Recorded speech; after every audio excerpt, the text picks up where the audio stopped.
മുടി കൊഴിച്ചിലിൻ്റെ ട്രീറ്റ്മെൻറ്റുമായിട്ട് സംബന്ധിച്ച് ഒരുമാതിരി എല്ലാവരും കേട്ടിട്ടുണ്ടാവും ഹെയർ ട്രാൻസ്പ്ലാന്റേഷനെ പറ്റിയിട്ട്. എന്താണ് ഹെയർ ട്രാൻസ്പ്ലാന്റേഷൻ? ആർക്കൊക്കെ ഹെയർ ട്രാൻസ്പ്ലാന്റേഷൻ ചെയ്യാം? അത് ചെയ്താൽ എത്ര കാലം കൊണ്ട് നമുക്ക് റിസൾട്ട് വരും? എത്ര റിസൾട്ട് നമുക്ക് പ്രതീക്ഷിക്കാം? ഇതൊക്കെയാണ് ഞാൻ ബേസിക്കായിട്ട് കവർ ചെയ്യാൻ ഉദ്ദേശിക്കുന്നത്. അപ്പോൾ ഹെയർ ട്രാൻസ്പ്ലാന്റേഷൻ എന്ന് പറഞ്ഞാൽ മുടിയുള്ള ഒരു ഭാഗത്തുനിന്ന് നമ്മൾ ഹെയർ എടുത്ത് മുടി ഇല്ലാത്തത്, ഇനി തീരെ മുടി വരാൻ സാധ്യതയില്ലാത്തതുമായിട്ടുള്ള ഏരിയയിലേക്ക് നമ്മൾ മാറ്റി പിടിപ്പിക്കുന്നതിനാണ് ഹെയർ ട്രാൻസ്പ്ലാന്റേഷൻ എന്ന് പറയാം. അപ്പോൾ എവിടുന്നാണ് നമ്മൾ ഹെയർ എടുക്കുക ട്രാൻസ്പ്ലാന്റ് ചെയ്യാനായിട്ട്? നിങ്ങൾ കണ്ടിട്ടുണ്ടാവും, എത്ര വയസ്സായിട്ടുള്ള ആൾക്കാരാണെങ്കിലും അല്ലെങ്കിൽ എത്ര കഷണ്ടിയുള്ള ആൾക്കാരാണെങ്കിലും ഈ തലയുടെ ബാക്കിൽ ഒരു ചെറിയ ഏരിയ, ഒരു 3 to 4 ഫിംഗർ ബ്രെഡ്ത്ത് ഉള്ള ഒരു ഏരിയയിൽ ഹെയർ ഒരിക്കലും പോവില്ല. അതാണ് നമ്മുടെ പെർമനൻറ്റ് സോൺ. ആ പെർമനൻറ്റ് സോണുള്ള ഏരിയയിൽ നിന്നാണ് നമ്മൾ ഈ ട്രാൻസ്പ്ലാന്റ് ചെയ്യാനായിട്ടുള്ള ഹെയർ എടുക്കുക. അപ്പം ഞാൻ പറഞ്ഞു, ഏകദേശം ഒരു 3 to 4 സെൻറ്റിമീറ്റേഴ്സ് വീതിയുള്ള ഒരു ഏരിയയാണ്, അത്രേ കിട്ടുള്ളൂ നമുക്ക്.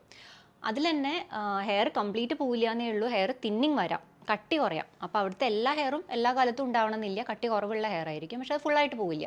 അപ്പോൾ ആ ഏരിയയിൽ നിന്ന് നമ്മൾ ഹെയർ എടുത്തിട്ട്, സാധാരണ ഈ കഷണ്ടി കയറുമ്പോൾ ഈ മുൻഭാഗത്തു നിന്നാണല്ലോ നല്ലോണം മുടി പോവുക, ഇവിടുന്ന് അങ്ങോട്ട് പോകുന്നത് ഒരു പരിധി കഴിഞ്ഞാൽ അവിടെ ഈവൻ ചെറിയ ഈ നാര് പോലത്തെ ഹെയർ പോലും ഇല്ലാത്തൊരു സ്റ്റേജ് വരും. ആ ഏരിയയിലേക്കാണ് നമ്മൾ ഹെയർ ട്രാൻസ്പ്ലാന്റ് ചെയ്യുന്നത്. അപ്പോൾ ഈ ബാക്കിലുള്ള ഫുൾ ഹെയർ നമുക്ക് എടുക്കാൻ പറ്റില്ല. എന്താ വെച്ചാൽ ഈ എടുക്കുന്ന ഏരിയയിലുള്ള ഹെയർ പിന്നെ തിരിച്ചു വരില്ല.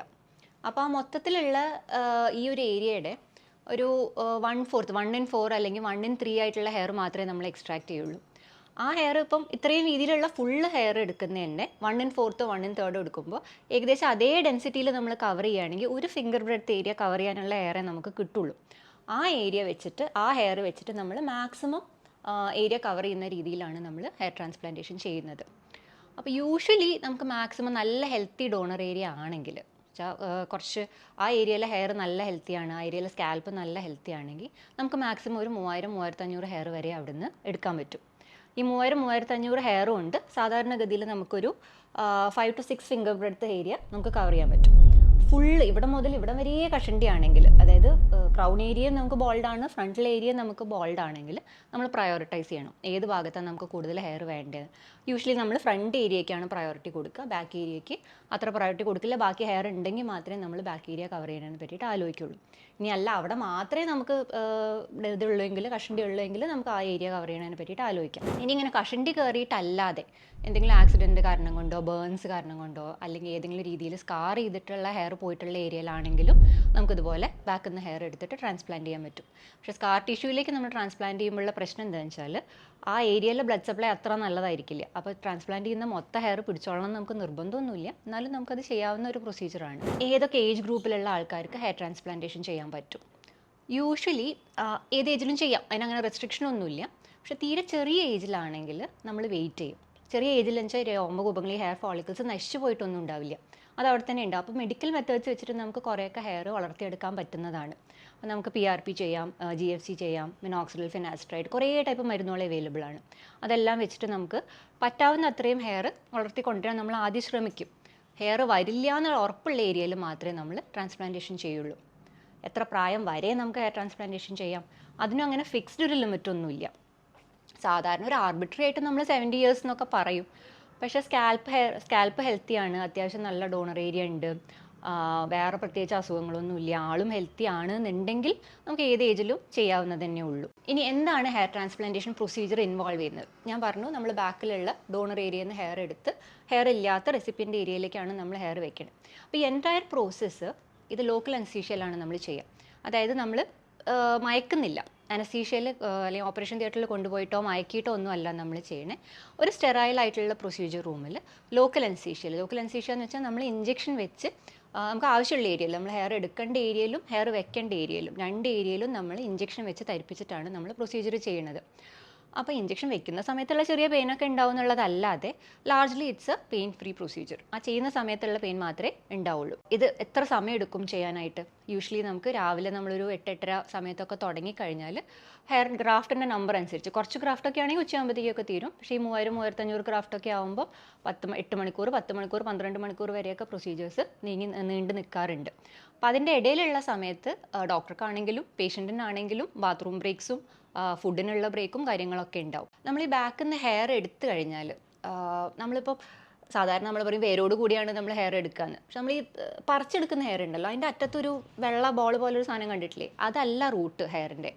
അതതിൻ്റെ ബൾബാണ്. നമ്മൾ എടുക്കുമ്പോൾ ഒരു ഹെയർ ഫോളിക്കുലർ യൂണിറ്റ് ആയിട്ടാണ് എടുക്കുക. യൂണിറ്റ് എന്ന് പറഞ്ഞാൽ 2 or 3 ഹെയർ ഉണ്ടാവും, അതിൻ്റെ ഇടയിലുള്ള കോശങ്ങൾ ഉണ്ടാവും, ഫാറ്റ് സെൽസ് ഉണ്ടാവും, രക്തക്കുഴലുകൾ ഉണ്ടാവും, അതിലേക്ക് മെഴുക്ക് തരുന്ന സെബേഷ്യസ് ഗ്ലാൻസ് ഉണ്ടാവും.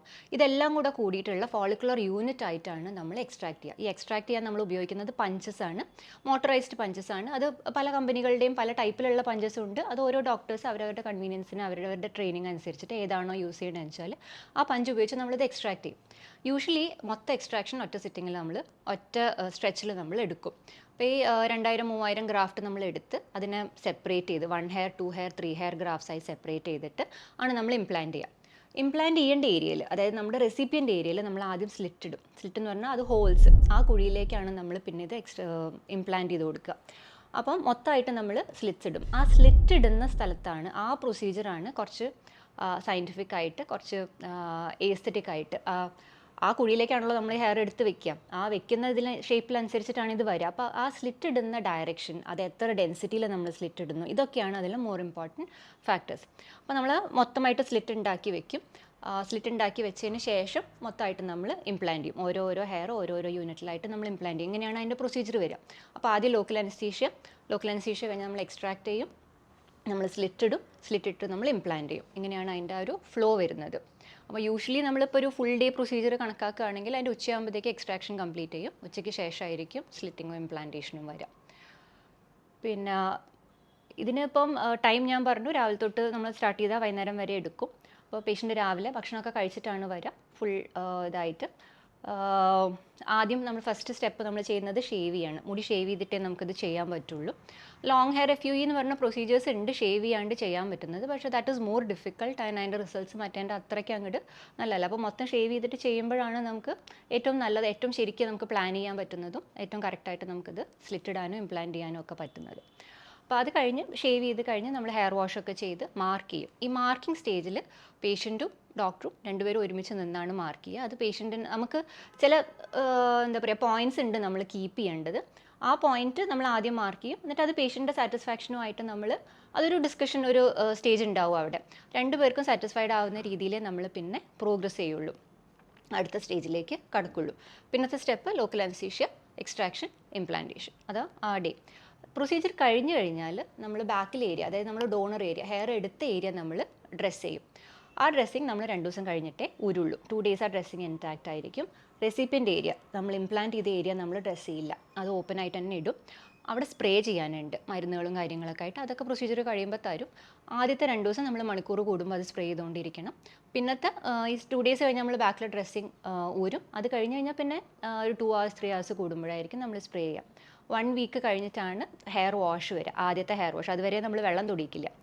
ഹെയർ വാഷ് കഴിഞ്ഞ് കഴിഞ്ഞാൽ പിന്നെ ഒരുവിധം റുട്ടീൻ ആക്ടിവിറ്റീസൊക്കെ നമുക്ക് ചെയ്യാം. ആദ്യത്തെ ഒരാഴ്ച ഈ ഹെയർ വാഷ് വരെയുള്ള സമയം ഭയങ്കര കെയർഫുള്ളായിരിക്കണം. റെസിപ്പിയൻ്റ് ഏരിയ നമുക്ക് തൊടാൻ പാടില്ല, വെള്ളം നനയ്ക്കാൻ പാടില്ല, പുറത്ത് പോകാതിരിക്കുകയാണ് നല്ലത്, വെയിൽ കൊള്ളിക്കാൻ പാടില്ല, അങ്ങനത്തെ കുറേ കാര്യങ്ങളുണ്ട്. ഹെയർ വാഷ് കഴിഞ്ഞ് കഴിഞ്ഞാൽ റുട്ടീൻ ആക്ടിവിറ്റീസൊക്കെ സ്റ്റാർട്ട് ചെയ്യാം. ഇപ്പോൾ എക്സസൈസൊക്കെ ചെയ്യുന്ന ആൾക്കാർക്ക് നടക്കാം. ബാക്കി ഹെവി ആയിട്ടുള്ള എക്സസൈസ് ഒന്നും ഇമീഡിയറ്റ്ലി ചെയ്യാൻ പറ്റില്ല. അതൊക്കെ നമ്മളൊരു 1-1.5 മാസം കഴിഞ്ഞിട്ടേ heavy exercises, running, weight lifting കാര്യങ്ങളൊക്കെ ചെയ്യാൻ പാടുള്ളൂ. മൈനർ എക്സസൈസസ്, വാക്കിങ്, അങ്ങനത്തെ കാര്യങ്ങളൊക്കെ നമുക്ക് സ്റ്റാർട്ട് ചെയ്യാൻ പറ്റും. മിനോക്സിഡിൽ പോലത്തെ മരുന്നുകൾ, അതൊക്കെ നമുക്ക് 2 weeks കഴിഞ്ഞിട്ടാണ് നമ്മൾ സ്റ്റാർട്ട് ചെയ്യുക. ഒരു 1 month കഴിയുമ്പോഴത്തേക്കും നമ്മൾ GFC, PRP പോലത്തെ ബാക്കി ട്രീറ്റ്മെൻറ്റ്സും കൂടെ സ്റ്റാർട്ട് ചെയ്യും. പിന്നെ ഒരു കാര്യം മനസ്സിലാക്കേണ്ടത്, ഈ ഹെയർ ട്രാൻസ്പ്ലാന്റേഷൻ എന്ന് പറഞ്ഞാൽ ഒരു 1 step പ്രൊസീജിയർ അല്ല. അത് കഴിഞ്ഞതോടെ കഴിഞ്ഞു പോയ മുടി, നമ്മളിപ്പോൾ ഹെയർ ഇല്ലാത്ത ഭാഗത്ത് നമ്മൾ കുറച്ച് ഹെയർ എടുത്ത് ട്രാൻസ്പ്ലാന്റ് ചെയ്തു, കഴിഞ്ഞു. ഇനി നമ്മൾ ഹെയറിനെ പറ്റി നോക്കേണ്ട കാര്യമേ ഇല്ല എന്നുള്ളതല്ല. ഇപ്പോൾ ഞാൻ പറഞ്ഞ നമുക്ക് എന്തായാലും ബാക്കിലുള്ള അല്ലെങ്കിൽ ഒറിജിനൽ ഡെൻസിറ്റിയുടെ അത്ര ഹെയർ നമുക്ക് കിട്ടില്ല വെക്കാനായിട്ട്. നമ്മൾ കുറച്ച് ഹെയർ ഉള്ള ഏരിയയിലേക്ക് നമ്മൾ ട്രാൻസ്പ്ലാന്റ് ചെയ്യുകയാണെങ്കിൽ, ഇപ്പോൾ നമുക്കൊരു 4 ഹെയർ ഉള്ള ഏരിയയിൽ നമ്മളൊരു 4 ഹെയറും കൂടെ ട്രാൻസ്പ്ലാന്റ് ചെയ്ത് നമുക്ക് ആവശ്യത്തിനൊരു ഡെൻസിറ്റി കിട്ടി. ഈ ട്രാൻസ്പ്ലാന്റ് ചെയ്ത ഹെയർ 10-15 കൊല്ലത്തേക്ക് അവിടെ ഇരിക്കും, അത് പോവില്ല. പക്ഷെ ഒറിജിനലി അവിടെ ഉണ്ടായിരുന്ന ഹെയർ നമ്മൾ ശ്രദ്ധിച്ചില്ലെങ്കിൽ, അതിനായിട്ടുള്ള ട്രീറ്റ്മെൻറ്റ് നമ്മൾ എടുത്തില്ലെങ്കിൽ ആ ഹെയർ അങ്ങ് പോകും. അപ്പോൾ eventually you will be left with only the hairs that to transplant. ചെയ്ത മുടി അവിടെ ഉണ്ടാവും, ബാക്കിയുള്ള മുടി അതിൻ്റെ വഴിക്ക് പോയിട്ടുണ്ടാവും. അപ്പം ഇപ്പോൾ ഇമാജിൻ എ സിറ്റുവേഷൻ, വേറെ ഇവിടെ ഇങ്ങനെ നമുക്ക് ഹെയർ കയറിയിട്ടുണ്ട്, ആ പോയ ഭാഗത്ത് നമ്മൾ ട്രാൻസ്പ്ലാന്റ് ചെയ്തു. ട്രാൻസ്പ്ലാന്റ് ചെയ്ത ഹെയർ അവിടെ ഉണ്ടാവും, ബാക്കിയുള്ളത് കയറിക്കൊണ്ടേയിരിക്കും. കുറച്ച് കഴിയുമ്പോൾ ട്രാൻസ്പ്ലാന്റ് ചെയ്ത മുടി അവിടെ ഒരു ഐലൻഡ് ആയിട്ട് ഉണ്ടാവും, ഒരു ഗ്യാപ്പ് ഉണ്ടാവും. അത് കഴിഞ്ഞിട്ട് പിന്നെ ബാക്കിയുള്ള ഹെയർ ഉണ്ടാവും. അത് ഭയങ്കര അബ്നോർമലി ലുക്കിംഗ് ഒരു ഹെയർ ലൈൻ ആയിരിക്കും. അപ്പോൾ ഉള്ള ഹെയറിനെ പ്രിസർവ് ചെയ്യാനായിട്ടുള്ള എല്ലാ ട്രീറ്റ്മെൻറ്റ്സും നമ്മൾ എടുത്തുകൊണ്ട് തന്നെ വേണം ഹെയർ ട്രാൻസ്പ്ലാന്റേഷൻ ചെയ്യാനായിട്ട്. അപ്പോൾ ഹെയർ ട്രാൻസ്പ്ലാന്റേഷൻ ചെയ്ത് കഴിഞ്ഞ് കഴിഞ്ഞാൽ നമ്മൾ ഈ വെച്ച ഹെയർ ബാക്കിൽ നിന്ന് എടുത്ത് നമ്മൾ ഫ്രണ്ടിലേക്ക് വെച്ച ഹെയർ അത് ഒരുമാതിരി കംപ്ലീറ്റ് പോവും ആദ്യത്തെ ഒരു മാസം കൊണ്ട്. ആദ്യത്തെ ഒരു മാസം കഴിഞ്ഞിട്ട് ഒരു 1 month ഒക്കെ ആകുമ്പോഴത്തേക്ക് അത് പോയി തുടങ്ങും. ഒരു 2 months ഒക്കെ ആകുമ്പോഴത്തേക്ക് ഒരുവിധം കംപ്ലീറ്റ് ഒക്കെ പോവും. ഒരു 3 months ഒക്കെ ആകുമ്പോഴത്തേക്ക് പിന്നെ പുതിയ ഹെയർ ആ റൂട്ടിൽ നിന്ന് വന്നു തുടങ്ങും. ഞാൻ പറഞ്ഞ നമ്മൾ റൂട്ട് എന്ന് പറയുമ്പോൾ അതിൻ്റെ ചുറ്റുമുള്ള സ്കിൻ അടക്കമാണ് നമ്മളത് ഇംപ്ലാന്റ് ചെയ്യണേ. അപ്പോൾ അതിൻ്റെ ഉള്ളിൽ നിന്ന് ഈ ഹെയറും ഹെയർ ബൾബും പോണത് അത് ഡെഡ് ഹെയർ ആണ്, അത് പോവും. അത് കഴിഞ്ഞിട്ട് പക്ഷേ ഈ ചുറ്റുമുള്ള സെൽസിൽ നിന്ന് പുതിയ ഹെയർ ഉണ്ടായി അത് വളർന്നു വരണം. അപ്പോൾ ഈ 3 monthsോടെ ഈ പുതിയ വളർച്ച സ്റ്റാർട്ട് ചെയ്യും. ഇത് സ്റ്റാർട്ട് ചെയ്ത് കഴിഞ്ഞാൽ ഒരു 6 months ഒക്കെ ആകുമ്പോഴത്തേക്ക് നമുക്ക് ഏകദേശം ഒരു 50% ഗ്രോത്ത് ഒക്കെ വന്നു തുടങ്ങും. ഒരു 8 to 10 months ഒക്കെ ആകുമ്പോഴത്തേക്ക് നമുക്ക് ഏകദേശം ഒരു ഫുൾ ഗ്രോത്ത് വരാൻ പറ്റുള്ളൂ. പക്ഷേ ഓവറോൾ നമ്മൾ പറയുകയാണെങ്കിൽ 1 year എന്ന് പറയേണ്ടി വരും. അപ്പോൾ എന്തെങ്കിലും ഒരു പരിപാടിയുടെ മുമ്പേ ഒക്കെ ആയിട്ട്, അപ്പോൾ കല്യാണം ഉണ്ട്, കല്യാണത്തിന് തൊട്ട് മുമ്പേ ആയിട്ട് ചെയ്യുക, അങ്ങനെയൊന്നും പറ്റില്ല. നമുക്കൊരു മിനിമം 1 year എങ്കിലും നമുക്ക് ഗ്യാപ്പ് ഉണ്ടെങ്കിലേ ഈ ഹെയർ ട്രാൻസ്പ്ലാന്റേഷനൊക്കെ പ്ലാൻ ചെയ്യാൻ പറ്റുള്ളൂ. പിന്നെ വലിയ ഏരിയ ആണെങ്കിൽ നമുക്ക് ഒറ്റ സിറ്റിങ്ങിൽ ചെയ്യാൻ പറ്റില്ല. ഞാൻ പറഞ്ഞാൽ നമ്മൾ ബാക്കും ഫ്രണ്ടും ഒക്കെ ഉണ്ടാകുമ്പോൾ നമുക്ക് പ്രയോറിറ്റി എപ്പോഴും ഫ്രണ്ടാണ്. അപ്പോൾ ഫ്രണ്ട് ഏരിയയിൽ നമ്മൾ ആദ്യം ചെയ്യും. പിന്നെ ഒരു 6 to 8 months കഴിഞ്ഞിട്ട് വേണമെങ്കിൽ ഒരു സെക്കൻഡ് സിറ്റിംഗ് ആയിട്ട് നമുക്ക് ബാക്കോ അല്ലെങ്കിൽ ബോഡി ഹെയർ ഹാർവെസ്റ്റിംഗ് വെച്ചിട്ട് ഫില്ല് ചെയ്യാനുള്ള ഏരിയാസ് ഫില്ല് ചെയ്യാനോ കാര്യങ്ങളൊക്കെ നമുക്ക് ചെയ്യാം. അത് ഒറ്റ സിറ്റിങ്ങിൽ ചെയ്യുന്നതിനേക്കാളും എപ്പോഴും ഒരു 6 to 8 months ഗ്യാപ്പിൽ 2 സിറ്റിങ്ങിൽ ചെയ്യുന്നതാണ് നല്ലത്. പിന്നെ എന്തൊക്കെ കോംപ്ലിക്കേഷൻസ് വരാം ഹെയർ ട്രാൻസ്പ്ലാന്റേഷൻ ചെയ്താൽ? കോംപ്ലിക്കേഷൻസ് വരാം, പക്ഷേ യൂഷ്വലി അങ്ങനെ കാണാറില്ല, റെയറാണ്. ഇൻഫെക്ഷൻസ് വരാം, നമ്മൾ എടുക്കുന്ന സൈറ്റിലും വെക്കുന്ന സൈറ്റിലും ഇൻഫെക്ഷൻ വരാം. നമ്മൾ സയൻറ്റിഫിക് ആയിട്ടല്ലാതെ അടുത്തടുത്തായിട്ട് ഭയങ്കര കുറേ നമ്പർ ഓഫ് സ്ലിറ്റ്സ് ഒക്കെ ഇട്ടാൽ അവിടുത്തെ ബ്ലഡ് സപ്ലൈ കട്ട് ഓഫ് ആയിട്ട് തീരെ എന്താ പറയുക നെക്രോസിസ് അടിക്കാൻ തുടങ്ങിയ സ്കിന്നെ നശിച്ചു പോകാൻ സ്കാർ ചെയ്യാനൊക്കെ ഉള്ള സാധ്യതയുണ്ട്. അങ്ങനെയുള്ള സൈഡ് എഫക്ട്സ് ഒക്കെ ഉണ്ട്, റെയറായിട്ട് കാണാം, തിയറിറ്റിക്കലി ഉണ്ട്. യൂഷ്വലി ഇതൊക്കെ സംഭവിക്കുന്നത് എക്സ്പീരിയൻസ്ഡ് അല്ലാത്ത ആൾക്കാർ അല്ലെങ്കിൽ ഡോക്ടേഴ്സ് അല്ലാത്ത ആൾക്കാരൊക്കെ ചെയ്യുമ്പോഴാണ്. മുടി പ്രിസർവ് ചെയ്യുന്ന കാര്യത്തിൽ ഇപ്പോൾ നമ്മൾ ഈ ട്രീറ്റ്മെൻ്റ് ഒക്കെ ചെയ്യുന്നതിൻ്റെ കൂടെ തന്നെ അത്ര തന്നെ ഇമ്പോർട്ടൻ്റ് ആണ് നമ്മുടെ ഡയറ്റിൽ നിന്ന് നമുക്ക് വേണ്ടത്ര വൈറ്റമിൻസോ മിനറൽസോ ഒന്നും കിട്ടിയിട്ടില്ലെങ്കിൽ ഹെയർ ഗ്രോത്ത് നമുക്ക് പ്രിസർവ് ചെയ്യാൻ പറ്റില്ല. അത്രയും തന്നെ ഇമ്പോർട്ടൻ്റ് ആണ് സ്ലീപ്പ്. സമയത്തിന് റെസ്റ്റ് എടുത്തില്ലെങ്കിൽ, സമയത്തിന് വേണ്ട നമ്പർ ഓഫ് അവേഴ്സ് വേണ്ട സമയത്ത് നമ്മൾ റെസ്റ്റ് എടുത്തിട്ടില്ലെങ്കിൽ റിക്കവറി നമുക്ക് കുറവായിരിക്കും. അപ്പോഴും മുടി പിടിച്ചു നിർത്താൻ നമുക്ക് ബുദ്ധിമുട്ടാണ്. സ്മോക്ക് ചെയ്യുന്ന സമയത്ത് എന്താണെന്ന് വെച്ചാൽ സ്കിന്നിൻ്റെ ഹെൽത്ത് ഭയങ്കര മോശമായിരിക്കും, സ്കിന്നിലേക്കുള്ള രക്തോട്ടം ഭയങ്കര മോശമായിരിക്കും. അങ്ങനത്തെ സിറ്റുവേഷൻസിലും നമുക്ക് ഹെയർ പിടിച്ചു നിർത്താൻ ഭയങ്കര ബുദ്ധിമുട്ടാണ്. എക്സസീവ് കൺസംഷൻ ഓഫ് ആൽക്കഹോൾ അതും ഹെയർ ഗ്രോത്തിനെ ബാധിക്കുന്ന സാധനമാണ്. അപ്പോൾ ഇതൊക്കെയാണ് ഹെയർ ട്രാൻസ്പ്ലാന്റേഷനെ പറ്റി ഇൻ എ നട്ട്ഷെൽ എന്ന് പറയാം. വളരെ കുറവേ ഞാൻ പറഞ്ഞിട്ടുള്ളൂ.